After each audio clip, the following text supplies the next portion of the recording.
Good morning. Today we are reading Chains chapter 25 through 29. This is part 2 of the novel, so we've had some big stuff happen. And we're going to get right into the reading so you guys can do your journal. One suggestion I have as you're listening to the chapters is that you take notes as you go, because your summaries are what's going to be due. Not necessarily any other writing, just a summary of what you read. So you could take notes as I read, and that might get you through your assignment a little faster. Okay, chapter 25, Sunday, July 21st through Tuesday, August 20th, 1776. Our slaves, sir, cost us money, and we buy them to make money by their labor. If they are sick, they are not only unprofitable, but expensive. Benjamin Franklin, the Gazetteer, and New Daily Advertiser. So that's an excerpt from one of his articles that he wrote.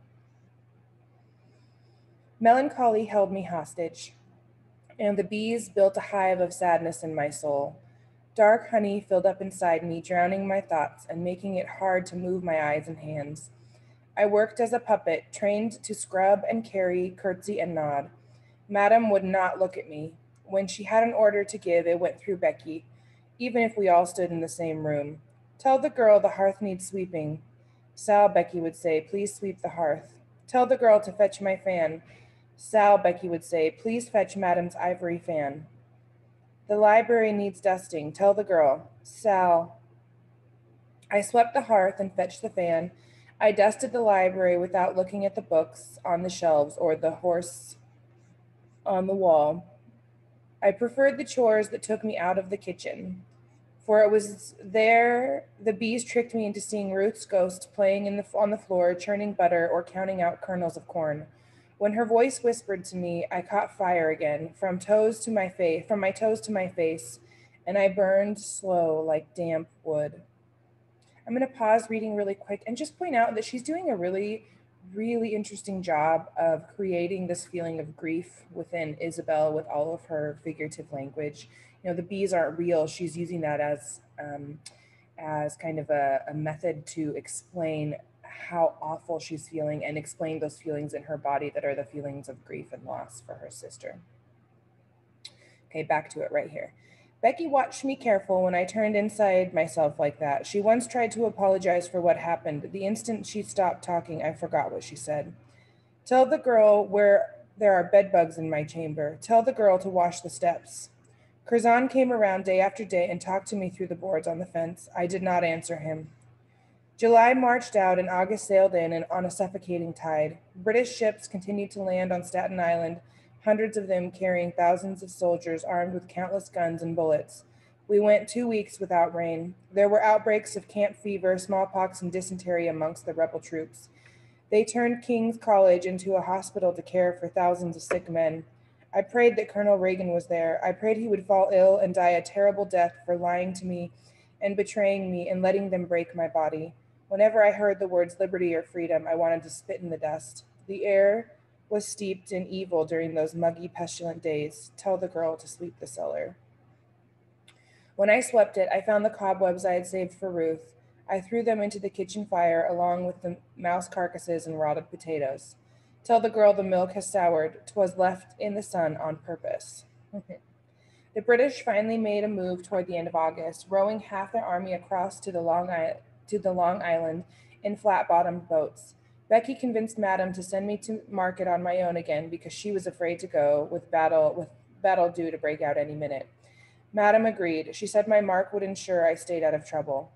As commanded, I purchased 2 packets of straight pins, a piece of lace, and a basket of turnip greens. The shopkeepers and other folks looked at my face and saw only the angry red scar just starting to fade at the edges. They did not see the girl hidden behind it. Curzon approached me on Pearl Street and tried to talk. I walked away from him and carried the purchases back to Madame's house, wings abuzz in my ears. Hours later, as I ate my dinner of greens and cornbread with molasses, Becky entered the kitchen with a scowl. That Curzon boy, the one with the hat, he's in front of the house again, she said. You must tell him to leave. I lifted my eyes from my plate. Why? Because Madame wants him arrested and I don't want trouble. That's why, Becky snapped. I did not move. Do you want his beating on your conscience? She continued. I chewed the last of the cornbread, then wiped my fingers and stood up. Tell him to stay away, she said as I set my plate on the washing tub. Blasted fool doesn't know what's good for him. When I lifted the latch of the garden gate, Curzon appeared, mouth a-flapping. Finally, we've much to talk about. Go away, I said. He glanced up and down the empty street. Look, I'm sorry, the colonel, I thought sure he would help. He stopped and leaned close to my face. You don't look right. Camp fever?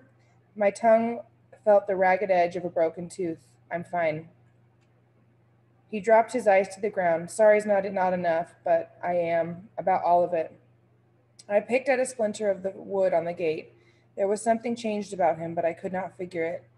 Many things look different since they burned me up. Not your concern, I said. 'Tis so, he said. I've asked about your sister. A sailor I know thinks she was put on a ship to Halifax. No, they sent her to Nevis. He opened his mouth, but could not find any words. Go away, I said, or they'll arrest you, madam said. Has she received any letters from London? The question hit me like a bucket of cold water. You asking me to spy again? Listen, he started. Our freedom. I did not let him continue. You're blind. They don't want us free. They just want liberty for themselves. You don't understand. Oh no, I understand good ride, I countered. I shouldn't have believed your rebel lies. I should have taken Ruth and run the night we landed. Even if we drowned, we would have been together. He reached out and grabbed my arm. Don't say that. His hand was strong, but so was mine. I grabbed his thumb and twisted it backward. Turn me loose. My body and voice shook as if trapped in one of Ruth's fits. Sorry, he released me, and I released him. I'm sorry for your sister and your face and your broken head. He wiggled his thumb, 100 times as sorry as the hills. I moved to shut the gate in his face. He held it open. We all have scars, Isabel. I'll never talk to you again. I threw myself against the gate, shut it, and threw home the latch. Chapter 26, Wednesday, August 21st through Sunday, August 25th, 1776. We have our coach standing before our door every night, and the horses are harnessed ready to make our escape if we have time. Poor New York. I long I long to have the battle over, and yet I dread the consequences. Letter written by Mary, daughter of Patriot Brigadier General John Morin Scott, as her family prepared to flee New York. The storm that hit the city the next night was the worst I had ever seen. A thundercloud big as a mountain swept up the river just before sunset. Lightning danced at its edges like horses at a mad gallop, and the sky turned ink black, and the storm crashed over us. The wind blew signs off buildings, overturned soldiers' tents, and stripped the clean clothes that had been pegged out to dry. Thunder boomed like 1,000 cannons. A house 3 blocks over was struck by a lightning bolt and burned to the ground. 13 soldiers were killed by lightning, too. The coins in their pockets melted and their flesh roasted. One lightning struck a soldier, survived, but he was turned deaf, blind, and unable to speak. We were forced to concern ourselves with more domestic matters. The window frames in the front parlor leaked terrible during the storm. Rain soaked the drapes and rugs and left the wall plaster soft and spongy. Tell the girl to clean up this mess. Becky asked around for days, but there were no spare carpenters to be found, no matter how much coin was offered. The men were all getting ready for war.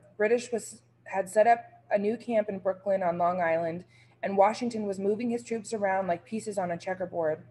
He sent most of his men across to face the British and others north to defend Fort Washington and Harlem. The front windows continued to leak. Becky began to talk of leaving for her uncle's house in Jersey.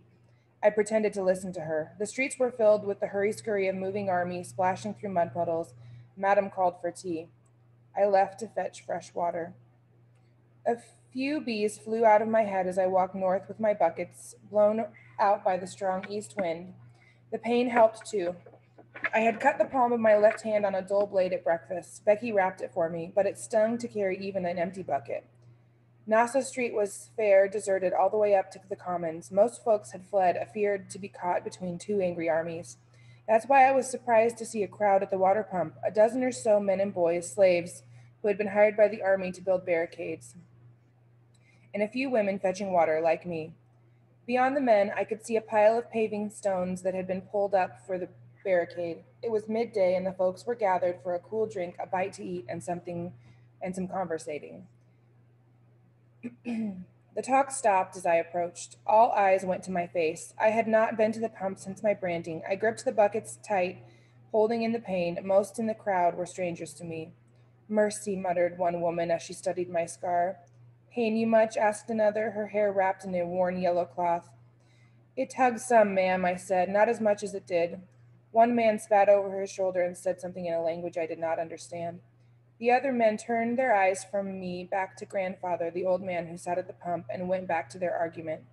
I was grateful to have the attention leave me. You're not looking at the facts, a bald man said to grandfather. The British Lord Dunmore in Virginia offered freedom, total freedom, to any slave who escapes to his camp. He shook his fist in the air, and when he said freedom, thousands have run away and joined up already. Grandfather simply nodded his head, with more behind them, I expect. A second man, this one with neatly trimmed hair, leaned on his shovel. Dunmore freed the Virginia slaves so the crops would go unharvested and ruin the planters. The British care not for us, they only care for victory. Some patriots own slaves, yes, but you must listen to their words. All men created equal. The words come first, they'll pull the deeds and the justices behind them.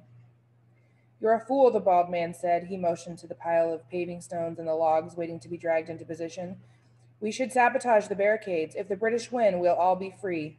Shh, several people scolded. I blinked. The bees in my head fell silent and hugged their wings tight to their bodies. The British would free us? All of us? The men fell to arguing with each other, the women chiming in occasionally. Finally, a bald man raised his hands. One of us here was privy to the rebel plans, worked with one of the bosses there. Tell us, Curzon boy, what do you think of the rebel lies? At the sound of his name, Curzon stepped forward from the side of a building where he had been sitting in the shade. He looked even more changed than he had the week before. What was different? What say you? Grandfather asked. I say I am an American, Curzon said, an American soldier. It was his clothes. When I first met him, he was dressed like the house servant of a wealthy man, which he was. Now the tailored waistcoat was gone, and his shirt was dirty with sweat and mud.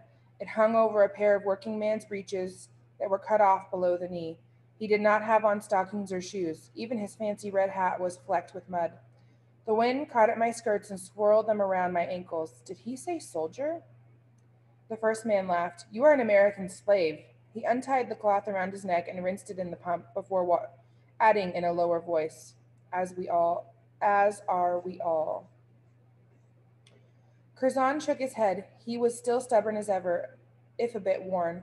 Not me, not for long. Master Bellingham promised me freedom for enlisting in his place. And you believe him? The man laughed louder. He's feeding you to the cannon so he can be safe. If you don't die, he'll stick your neck under his boot again. Lower your voice, his grandfather held up a shaky hand and motioned to me. Come, child, get your water. I walked to him and set my buckets on the ground. The woman in the yellow headcloth worked the pump for grandfather. The British promised freedom to slaves, but won't give it to the white rebels, she said as she pushed the handle up and down. The rebels want to take freedom, but they won't share it with us. She set down the first bucket and picked up the second. Both sides say one thing and do the other. The British act on their promises, insisted the bald man. No, the man with the shovel drove it to the ground with frustration. They lie. When the British fled Boston back in the spring, they took escaping slaves with them. They promised them freedom. He stretched it out the word until it sounded ugly. Where are those slaves now? No one answered him. I'll tell you, he continued, forced into the Louisbourg coal mines in Canada. They work and die under the ground. They never see the sun, and they'll never taste your freedom. We stood in silence as the pump handle creaked. At last, grandfather chuckled. This is not funny, old man, said the fellow with the shovel. Young people are always funny, he said. Funny and foolish. The woman in the yellow headcloth finished filling the second bucket. What do you mean, grandfather? This is not our fight, the old man said. British or American, that is not the choice. You must choose your own side. Find your road through the valley of darkness that will lead you to the River Jordan. We don't have that river here. We don't have the River Jordan here, grandfather, the bald man said as he retired the wet cloth around his neck. We have the East River, with currents fast enough to kill a man, and the North River, 2 miles wide. Both are mighty hard to cross. Grandfather chuckled again. You don't understand. Everything that comes between you and freedom is the River Jordan. Come closer, child. This last he said to me. I stepped in front of him and reached for my buckets, but he took my hands in his. I stopped, unsure of what to do next. Look at me, he said. I bent down a little, bringing my face level with his. He tilted my chin to the side so he could examine the brand on my cheek. I tried to pull away, but he held fast. A scar is a sign of strength, he said quietly. The sign of a survivor. He leaned forward and lightly kissed my cheek, right on the branding mark. His lips felt like a tired butterfly that landed once, then fluttered away. I stepped back and touched the cheek. The men were returning to the barricades. Other servants had formed a line for the pump. Grandfather winked and handed me the buckets. Look hard for your River Jordan, my child. You'll find it. Carrying those full buckets back to the Locktons was powerful hard. The cut on my left hand pained me too much to use it, and the right hand was not big enough. My arm not strong enough to carry 2 buckets at once. I journeyed in a crop hop fashion, carrying 1 bucket for 20 strides, setting it down and returning to fetch the second bucket and carrying it forward to meet its partner. I made slow progress in this manner for 2 blocks when Curzon joined me. He did not look at me, did not say a word neither. He simply carried the buckets to the Locktons gate for me, then walked away. Chapter 27. Monday, August 26th through Saturday, September 14th, 1776. Persons exposed to great danger and hazard remove with all expedition out of the said town, New York, whereas a bombardment and attack may be hourly expected. General George Washington, official handbill issued to New Yorkers in August 1776. So this is George Washington telling people that they need to move out of New York because the battle's coming. The British thrashed the Patriots in a big battle in Brooklyn. Thrashed them, but good. They killed or captured near 1,000 rebels and sent the rest scurrying away. After the worst of the battle, the skies opened up again and we all waited, us in the house with leaking windows and a damp parlor, the soldiers in open fields and muddy ditches, for the rain to stop. Madame wore a groove in the floor, pacing back and forth, awaiting news of the final British victory, her footsteps tipping and tapping in measures with the ticking of the clock. I poked at the logs in the kitchen hearth, trying to summon back the bees so that they would chase out the thoughts invading my brain pan. But the words of the bald man echoed. Would the British truly free me? Should I flee to them? What about Ruth? Would they help me find her? The firewood was wet and green and would not catch. It smoldered and smoked and made a terrible stink. When morning came, a thick fog smothered New York, the kind Mama called a pea souper. When the fog finally lifted, the American army was not to be found. Washington's men had spent the dark night and foggy morning rowing all of the troops back to the New York island. Some 9,000 men, folks said.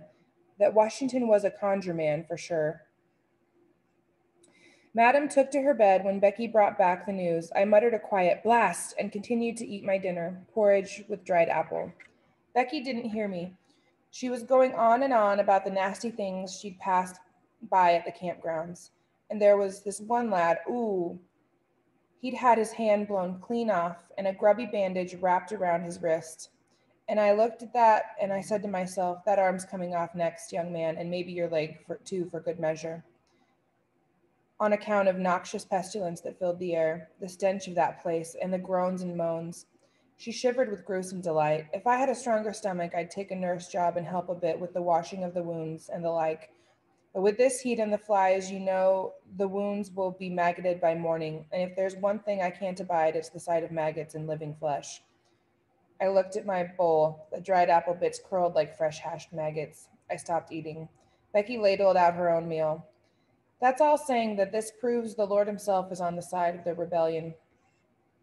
On account of that fog he created, did the same thing for them back in Boston, blew in a thick mist so that the American army could win the day. It seemed to me that if God really wanted the Americans to win, he would have sent sea monsters to devour the fleet when it left Boston.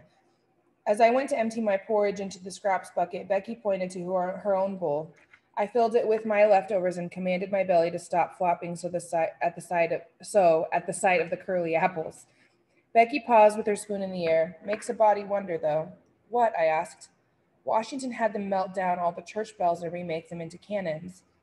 They will surely displease the Lord. That will surely displease the Lord, I say. If God switches sides and allows the British to take New York, you'll see me headed for Jersey, back pay or no back pay. I'm not sitting here waiting to get carved into pieces by them beastly redcoats. It took me 8 days of slow trips to the market and the water pump before I finally spied Curzon working on with the other men to set up a filthy tent in the mud of the battery campgrounds. It was good to see him not dead or chopped up. Chapter 28, Sunday, September 15th, 1776. The clouds grow very dark. Diary of William Smith, Chief Justice of the Province of New York. The true invasion of New York started with the firing of 100 ships cannons when we were at church Sunday morning. The first blast made the women shriek. The second blast made me wonder if God himself was fixing to blow the island apart. The third blast caused us to run for the door.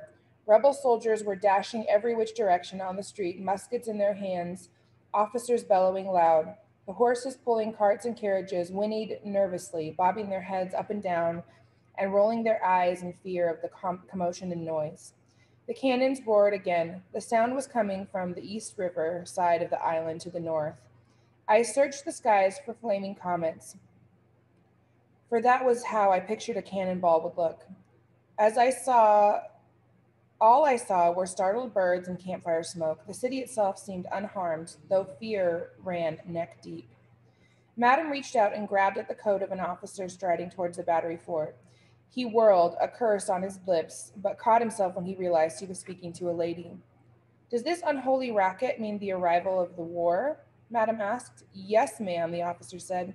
But you need not be afraid. The generals have this matter well in hand. He hesitated as the cannons roared again. Civilians should go home and lock your doors. Do not peer out of the windows. Madam contemplated him coolly. What are those men doing? She asked, pointing to the campground. The soldiers were quickly assembling their guns, ammunition, and whatever they could stuff into their sacks. They moved so fast you would have thought the ground was afire. We are preparing to meet the enemy, he said. You're running away, she said. No, ma'am, he said as he started to move away from her. We're moving up to Fort Washington to guard the King's Bridge. He shouted to be heard as a wagon pulled in by 4 horses raced by. We must follow orders. Indeed, Madam said. Becky had the Sabbath off, so I served Madam her meal of cold pork, peas, and onions cooked with sage. She was calm about finally having a war at her doorstep and thousands of riled menfolk watching with guns. In fact, as she ate, she kept a sheet of paper, a quill, and an ink bottle by the side of her plate and would from time to time jot down a word or two. When her plate was empty, she spoke to me direct. I am preparing a list of items for you to purchase. You may leave as soon as the dishes are washed. Beg pardon, ma'am? I need you to go down to the shops. I have no doubt Eli will soon return home, and I'd like to celebrate with a suitable meal. It's a shame that turtles are so hard to come by here. Eli loves turtle soup. Had she lost her mind? But the cannons, ma'am, I started. The battle, surely it will be a few days before. Most of the items can be purchased at Mr. Mason's. She dipped the quill and scratched out another item. He's a thieving rat of a man, but he's loyal to the king. I know he's been hoarding his best wares. She paused as cannon fire boomed again from the north. I don't know why the rebels don't just surrender. They cannot win. I froze at the sideboard. The words of the bald-headed man came to me. If the British men will all be free. Could it be so simple? Might the invaders liberate me from this nightmare? Was this my chance? Madam said something, but I could not make out her words. Yes, ma'am, I mumbled, my hands doing the work of a slave, my mind racing free. I will run and join the British. The thought washed over me like a river, sweeping away the dead bees that had filled my brain pan with confusion. The answers tumbled one after another. They'd grant me freedom and give me work. I'd save my money and make my way to Nevis and rescue Ruth, plain, simple, and true. Are you deaf? Madam scolded me. I had been staring at the door and not minding her words. She shook the paper in her hand. I said, take this to Mason. If he can't supply you with everything, he'll direct you where to go. I'll be going home, I thought. And you can fetch your own food and empty your own chamber pot and carry your own glass of firewood from this day forward. Girl, Madam squinted at me and tilted her head to one side. Are you feverish? I gave thanks that she could not hear my thoughts. No, ma'am, I said. No, ma'am. I put the list in my pocket and set the last knife on the tray. I'm strong as can be. I'll go to Mr. Mason's directly. I paused at the parlor door. "I may be delayed a wee bit, ma'am," I said with care, what with the commotion and all. A dozen or so soldiers dashed down the middle of the street with their boots thudding. "It cannot be helped," Madam said with a sigh.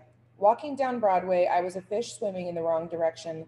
Everyone else in New York flowed north and fought against my progress. Continental troops in ragged formation, militia units carrying packs and haversacks, small artillery pieces pulled by horses and carts weighed down with women and children. The noise was deafening. Along with the shouts of men and women, every dog in the city was barking alarm. Pigs squealed underfoot, and occasionally a musket would fire, which led to shouted oaths and yelps. Drums beat and fifes blew, and beneath everything was the steady clockwork blast of the British cannons firing at the troops stationed north of us.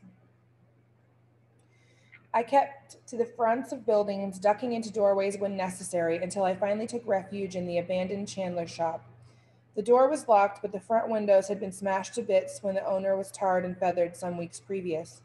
I crawled through the window, taking care not to cut myself on the glass shards jutting out from the frame. I set my basket on the floor. Ruth's doll rested inside it under a rag. That was the one thing I could not leave behind. The shop smelled musty and damp, and the shelves stood empty. All the candles and other goods were stolen the day they ran the chandler out of town. It was a gloomy place, but would serve well as a temporary shelter. I stood by the window and watched the tide of people roll out of the city. "Hurry," I silently urged them. "Hurry," I also urged the British army. I did not want them to land right away, not until the last of the crowd had fled. But it would be nice if they arrived right quick after that, before Madame could hire someone to seek me out. Finally, the crowd thinned, and cart wheels could be heard echoing up the road. I waited a little longer just to be sure. A few Continentals dashed by, their hands holding their hats on their heads, and canteens and cartridge cases banging against their backsides. They were followed by a rough-looking militia unit that was trailed by a group of slaves carrying shovels and pickaxes. I searched for a familiar red hat, but I did not find it. When the air fell still, with just a few voices calling orders in the distance, I hiked up my skirts and crawled out through the window. Chapter 29. Sunday, September 15th, 1776. The demons of fear and disorder seemed to take full possession of all and everything upon that day. Journal of Private Joseph Plum Martin, 15-year-old patriot soldier. I was the only person on the street. The army was gone and the city abandoned. I shivered. Though the day was still warm, had I made a mistake? Should I run after the rebels and join them? Should I go back to the Locktons? A cannon boomed to the north. No. I chose the right course. At least I hoped I had. I headed for the waterfront. Several of the grand mansions to lower Broadway stood with their doors ajar. A fire burned at the edge of the street, heaped with books and scads of papers. The smoke rose up into the air, drifting toward the masts of a few ships at anchor. Cannons boomed again. What if they hadn't? What if they didn't arrive right away? How long did I have before Madame grew suspicious? A gust of wind blew and carried with it the first hint of fall. Canoe-shaped chestnut leaves turned yellow around the edges. The leaves caught and piled up against the soldiers' tents left behind at the battery campground. I walked over and pulled up the flap of a tent. Inside lay 2 bedrolls, a pipe and tobacco pouch, and a shirt dropped in the middle of mending. The needles still threaded and stuck in the fabric. I closed the flap. They left near everything. Tents, blankets, extra clothing, cookpots, and food. It would be a cold night for Curzon and his companions. Voices came from the waterfront, military voices shouting orders. I hurried away from the barracks, dashed down Water Street, and hid behind a rain barrel at the corner of the joiner's workshop. A half dozen flat-bottomed boats were being rowed to the docks. 2 were already tied up, and tall soldiers wearing the red uniform of King George were striding down the street. Lobsterbacks, folks called them. They fanned out across the waterfront, their muskets primed and held at the ready position. As I watched, a 3rd boat floated to the wharf. The soldiers on it jumped out and marched in formation to the battery in search of rebel soldiers. A woman carrying a baby fled, screaming loudly. A few of the redcoats chuckled and stabbed at the air with their bayonets. My throat went dry. As the 4th boat landed, an officer stepped off and barked a command at the laughing men. They lined up and stood at attention. The officer gave another command, and the men marched off, splitting into 3 groups to investigate the battery and waterfront buildings. The officer stood alone at the foot of the dock, surveying the deserted town as more boats splashed toward the landing. spot. Toward the landing spot. This was my chance. I forced myself out of the hiding place and walked toward him, my back ramrod straight. Begging your pardon, sir, I said boldly. What is it, girl? Before I could answer, a soldier dashed up to him. Captain Campbell, sir, the campground appears deserted. The rebels left behind their tents and bedrolls. Secure the tent flaps and check every one, the captain commanded. It could be a trap. Yes, sir, came the crisp reply before the man ran off. I prayed I would not faint from fear and tried again for the captain's attention. I can cook, sir, I said. I can wash, sew, even doctor the sick a little. Don't bother me, child. I trailed after him as he walked toward the campground. Please, sir, I insisted. I am all kinds of useful. I can chop wood and carry water or messages. I was interrupted by another soldier who approached us and saluted. Report, Captain Campbell said. The spies were correct, sir. The rebels have retreated. The battery is empty of men, but filled with the provisions and weapons they left behind, including several cannons. They even left a tea kettle bubbling over the fire. Civilians in the first 3 streets north of all attest to their haste. Putnam's unit was the last one out. They're on their way up to the island by way of the Greenwich Road. Do we pursue, sir? The captain fought the smile that played in the corner of his lips. Our task is to occupy the city. We'll let the Highlanders hunt them down. Tell the men to take over the barracks and prepare Washington's headquarters for Major General Robertson. Yes, sir. The soldier saluted but did not move. What is it now, Jennings? Asked the captain. Begging pardon, sir, but I have not been informed as to the whereabouts of Washington's headquarters. If I was to be given that information, I could pursue my obligations with greater speed. I don't know where it is, Captain Campbell said with irritation. Use your noggin, man. Ask the tavern keeper. You want the Kennedy mansion, sir, I said, just beyond the end of the battery, facing the bowling green. What did you say? The captain fired at me. My knees were shaking under my skirt. The Kennedy mansion, sir. That was the General Washington's main headquarters, number 1 Broadway. His wife stayed up in the Mortier house, but he kept headquarters straight that way. I pointed west, and more Army offices were in the city hall. I pointed north, up Broad Street. Very good, he said. There you have it, Sergeant. Proceed.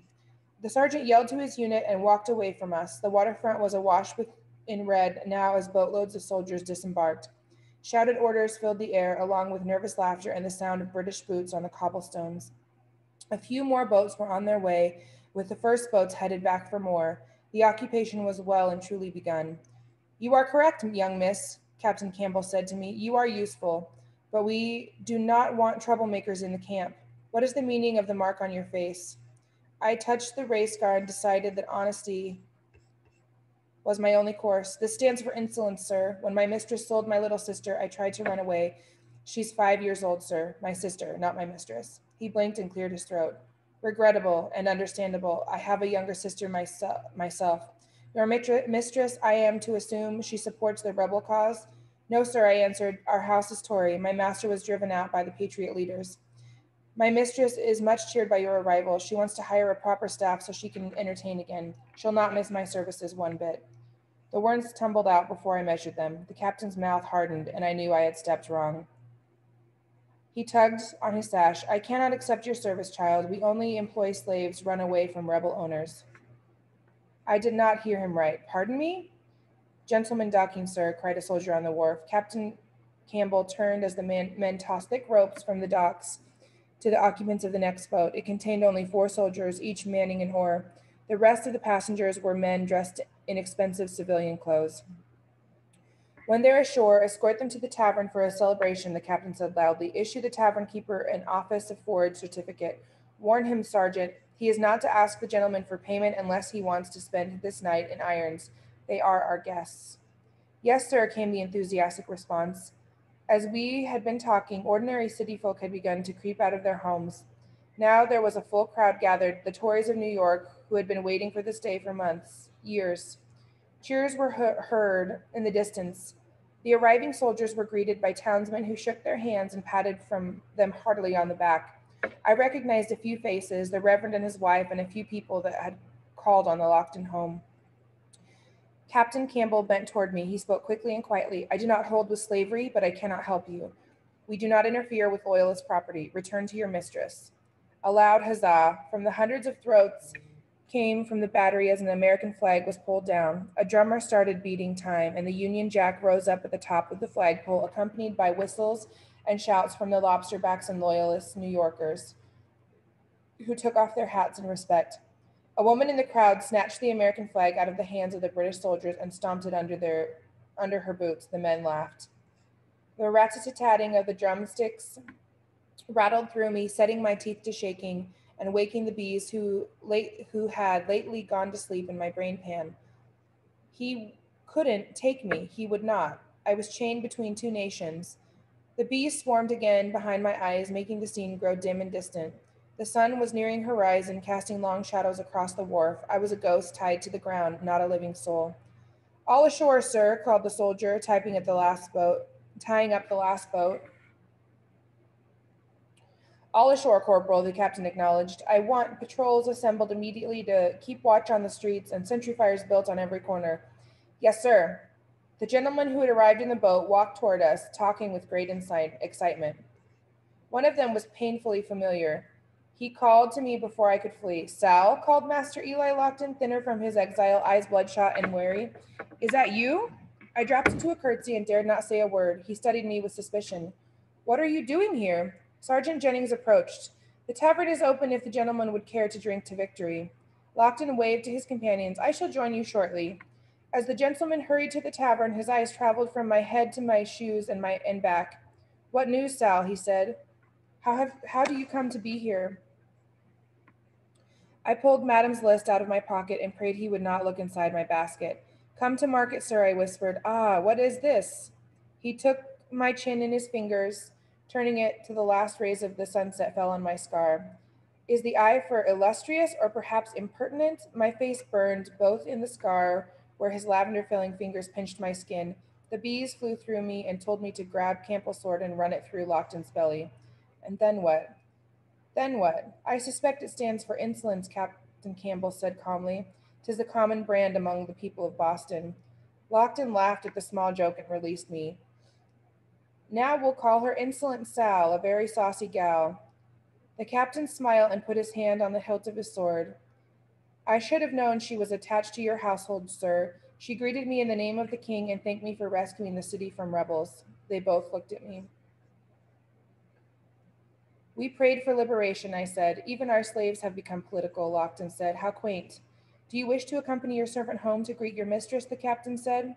Lockton shook his head. Not at the moment. Go on home, Sal. Tell Anne I shall be home along after I've lifted a few glasses in celebration.